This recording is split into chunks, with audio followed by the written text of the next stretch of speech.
Hi everyone, welcome to GBE Reviews.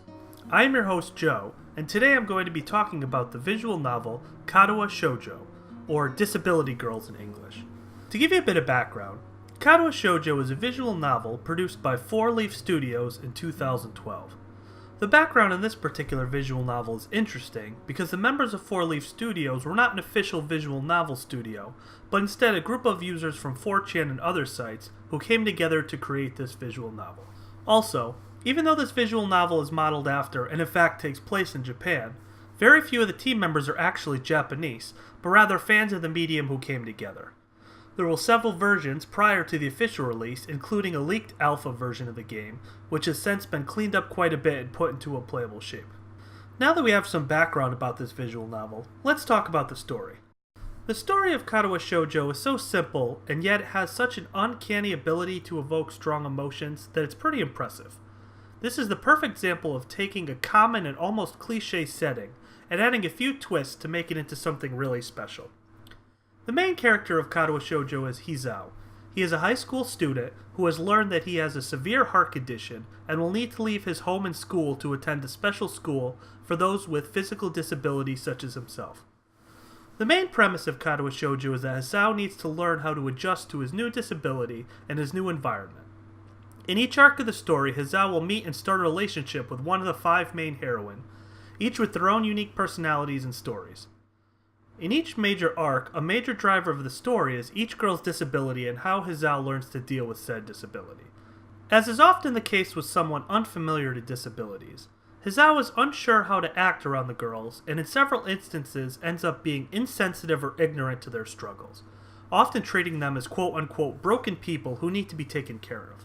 Considering each of the stories is written by a different author, you get several differences in each of the story arcs. Each of the arcs covers a different span of time. For example, only one arc actually covers the entire duration of Hisao's high school time, while others seem to be much shorter. Also, there are differences in style between each author that also come through in their writing styles. Another point I will add is this visual novel is a nakige, aka a crying game. The stories are designed to form strong emotional bonds between Hisao and the girls, and of course through Hisao as a proxy to you and the girls. It is extremely common for those who read this visual novel to cry frequently during the story, and causes readers to rethink many aspects of their life. Having personally read the visual novel, I can attest that it definitely stirs up strong emotions, and to this day still has a strong following on both Reddit and 4chan. Finally, the leaked copy of the alpha, often referred to as the quote-unquote pre-release, has completely different stories for Hanako and Shizune. I have not read the Hanako pre-release story, but in my personal opinion, the pre-release version of Shizune's story is much better than her final story. In fact, Shizune is generally rated as the worst girl with the worst story, but I would put her pre-release story as my personal favorite of all the arcs, including the final release. Alright, so let's talk about the sound. Katawa Shoujo is one of those visual novels with no voice acting. Normally this can be a turnoff, but very few people seem to mind the lack of voice acting, though it seems to be the case that most people experience Katawa Shoujo as their first visual novel, and therefore don't have an expectation for voice acting. That being said, the soundtrack to this visual novel is very good. It has a full and robust soundtrack filled with diverse music. Each of the girls has a different theme, and there are also many motifs used for certain emotional moments throughout the piece. Here are a few excerpts from the OST to give you an idea for the kind of music you'll hear in this visual novel.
The art in this visual novel is decent. It definitely lacks the polish of a major studio work, but is by no means poor quality. The visual novel lacks many of the flashy effects you'd see in a high-budget visual novel, though the sprite animations are done well, and the hand-drawn pictures look great as well. Alright, so the most important part of this visual novel, in my opinion, is the characters. The main character of the visual novel is Hisao. He's your typical high school boy, until he has a heart-related episode and ends up needing to go to a special school for the disabled. He has only recently developed his disability, so a major part of the character development revolves around him learning about his disability and coping with it. One interesting thing about Hisao is he is a bit of a blank slate character, as in we don't know a ton about his past, and he tends to take on a personality to match well with the girl he is courting. The common personality trait he tends to share in all of the roots is that he's a bit of a, bonehead. He can be terribly insensitive and doesn't really know how to deal with the disabled, and tends to make a lot of mistakes along the way. One final thing I will add is that due to his blank slate nature, Hisao is an easy character to relate to. I think part of the reason it is so easy to be wrapped up into this story is that Hisao is so easy to transpose yourself into. As far as the main heroine, I will go into a bit of detail but not too deep as to ruin the story. First there is Shizune. She is the student council president and tends to be overbearing and likes to be in control. She doesn't seem to get along well with many people other than her friend Misha. Misha serves as her interpreter, as Shizune is deaf and most students don't know sign language.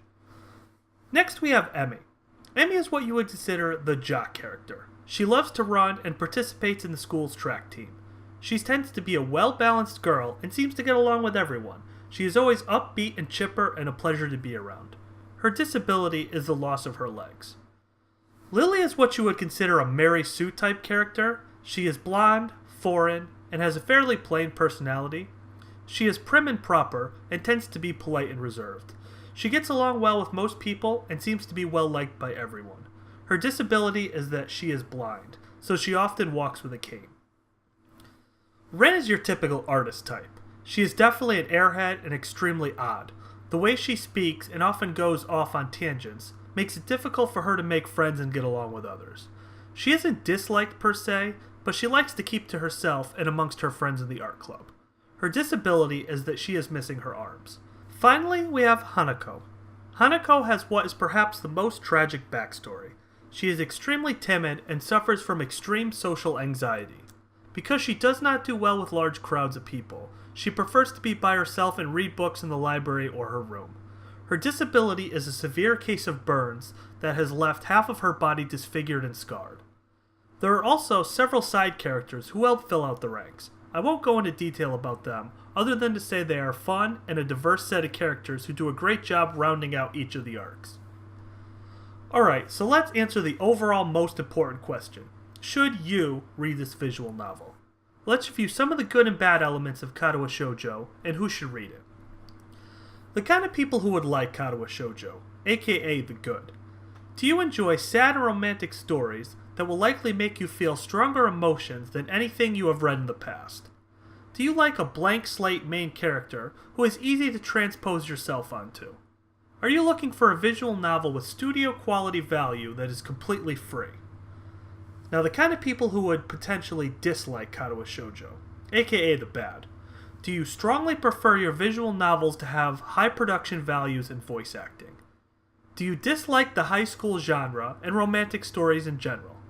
Do you dislike sad stories and prefer to read stories that are more action-based or horror-driven, or in a completely different genre from the romance?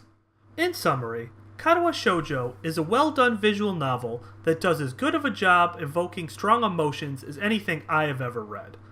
The diverse cast of characters and excellent soundtrack do a great job of getting you sucked into the universe.